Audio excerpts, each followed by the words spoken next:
Hello everyone, Darren here, and this is the September QA video. 4 days late, I know. My apologies. I just want to quickly say that any questions I don't answer that were asked, I did not answer in this video because they were either already answered in the by someone in the original area where the comment was posted, or got lost in a conversation, or even already happened after being asked, but before this video. So, getting into the first question by Samal F. Hell, he says, here comes a difficult one, I guess. Which future do you see at all for this game beyond 2020 and additional content from PC still on the to be released list? I still see the game going beyond 2020. Looking at it right now, my marketing senses are tingling. I looked and I saw that I believe this Hot Wheels season thing ends before Christmas. Like, so at the end of November, beginning of December, this will be over. So I'm thinking something big or even a brand new like update is going to be released around Christmas time. It just makes sense for something like that to happen. It's kind of happened for the most part in the past, so I'm kind of expecting something like that because it just wouldn't make sense for it to end a month before the end of the year without, obviously hinting that something big is coming. As for additional content from PC, still to be on the release list, the wheeled vehicles is kind of a political one there. I don't know what their thinking is behind it, but I'm thinking they're holding off until they see if PC is able to find a way to rebalance them, because even PC developers are saying that the wheeled vehicles are broken. So I think that the console devs may be holding off just to see what they do with them. Other than that, I think the Polish tanks are going to come at some point. The Italian heavies are probably going to come at some point. The only ones that I also kind of question whether or not they might come in are the double-barreled vehicles. I know we have double-barreled vehicles already in the game, but they don't behave like the Russian double-barreled vehicles. So I think they may be just trying to wait until they get the technical ability to. But again, I don't know the maximum ability of the hardware now that the 360 has been dropped. So I don't know. That might actually be in development right now for all I know, but we all know that they are very secretive when it comes to what's coming. But yeah, that's pretty much what I think about that. Moving on to EF77's question, he asks, do I think RNG should be reduced? Well, there's actually multiple factors of RNG in this game.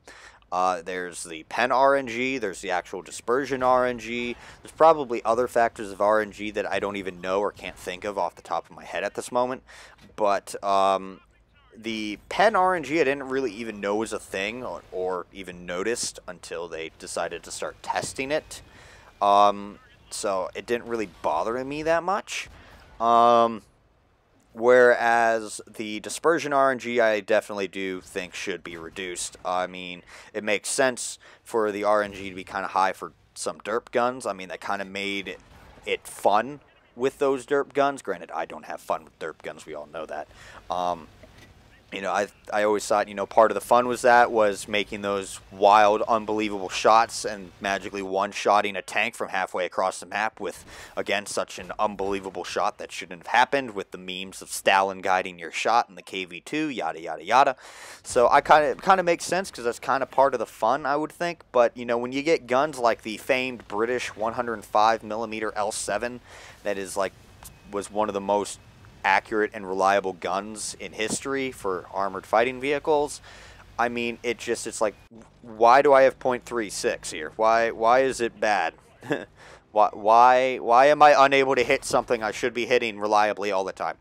I mean, yeah, I'm kind of like dispersion RNG should be reduced a bit, yes.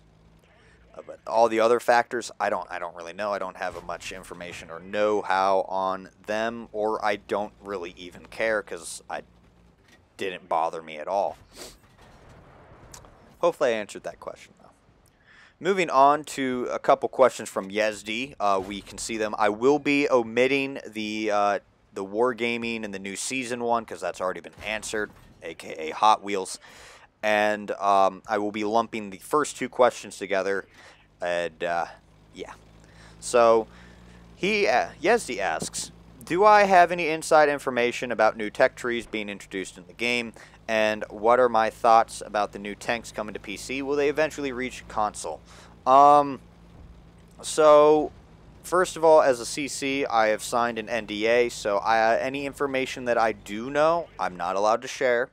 And as a businessman, I know that it's never wise to break NDAs or contracts, so I'm not going to say anything.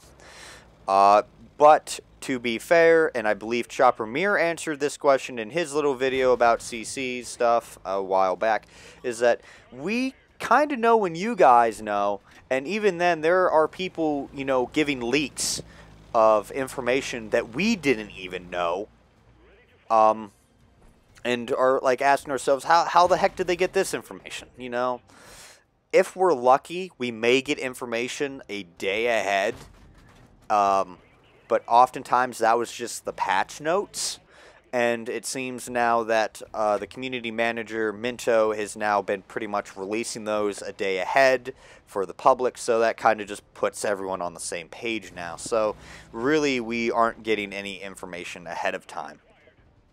But yeah.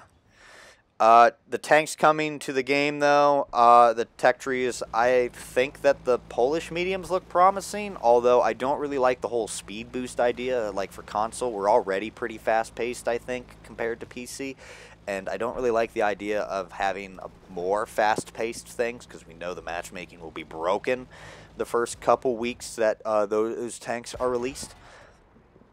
And at the time of this, the Italian heavies have already been released. Excuse me. I don't really think that's going to be much of an issue there on console here. So I'm like all for it. Bring it in. But wheeled vehicles, yeah. I already kind of answered those questions in Samal's previous one. So reference the first question. And the other question I will answer is, how's work? Am I planning on getting a new job? Well, the day that this has been recorded, yesterday I went to a job interview, and not 4 hours afterwards I got a call back asking for if I could come back on Monday for a second interview. So I have hopes that I will be able to leave my city job, hopefully here in the near future, and go back to the comfortable, fattening life of an office worker again. Oh, high metabolisms. I will never get fat until I'm old. But yeah. The next question is by, and I apologize, there's a small little camera blocking the first couple letters of your name, but I believe it is "You only die when you get killed." And they ask, if everybody was a good player in WotC, how do you think the game would feel? Would it get fun, worse, etc.? Well, I can't really say if it'd be fun or worse, because that is completely based on each player's opinions. I do feel it actually would get a little bit more challenging here. Currently, you know, it's most of the time it ends up being one-sided with occasionally close games. But I will say that I feel like you'd have to think more. It would turn into a more 3 to 4 dimensional chess game where you'd have to start thinking more strategically and tactically instead of just rushing to spots and doing what we already do. You'd have to start thinking of, you know, locations, you know, the current meta, the psyche of the people on the other team, the morale. You know, I could even start diving into 5th dimensional playing, like, you know, battlefield type stuff, and most people are not able to think on that level. That's kind of what sets casual players apart from casual or new players. You know, the ones, I mean, the casual in the sense that they don't care about thinking about this. There's multiple different types of casual players, so I can't really use that as a general term. But I guess inexperienced players, versus very experienced try-harding players. There's a difference. They are able to think on that type of level, and the newer players or the inexperienced can't or don't want to. So I think it'd just be more challenging for everyone overall because they'd have to think more, and a lot of people don't really want to think a lot on, you know, video games. So it would, yeah, that's really all I can think of on the matter of how to answer that. The last question is by I believe it's Sloth Boy. Again, I blocked by a little tiny logo there in the top left-hand corner of this question, so I can't. I apologize if I messed up the name. But they ask, what would be a good way to rebalance gold ammunition without outright removing it and artillery as well? Well, I think premium ammunition is fine as it is. I don't really change it. That's just people complaining about it. To me, honestly, it serves a purpose. But Arty, I'm very on the fence with it. I like them when they're on point and they're doing their job. I also know they have an actual design purpose in this game, but I also am like everyone else who absolutely despises them if they're harassing you, taking you out of the game 30 seconds in, the usual arty things. So I feel like I'm very neutral on this, and that would be a good basis right there. But I do feel they should be more support. If I had to rebalance Arty, like you forced me to find a way to rebalance Arty, I would probably just make it a dedicated support asset where they would not be able to one-shot vehicles. AP would be removed. Well, the one-shotting basically, unless they're very low health or very, very lightly armored, like light tanks or paper TDs. Remove AP. I believe I said that already. And give every artillery piece the barrage mechanic. I do think that's a really good potential behind it.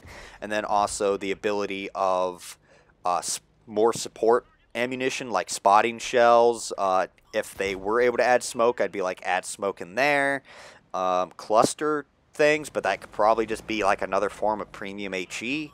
A whole bunch of things like that, making a more dedicated support asset instead of something capable of just taking people out of the game.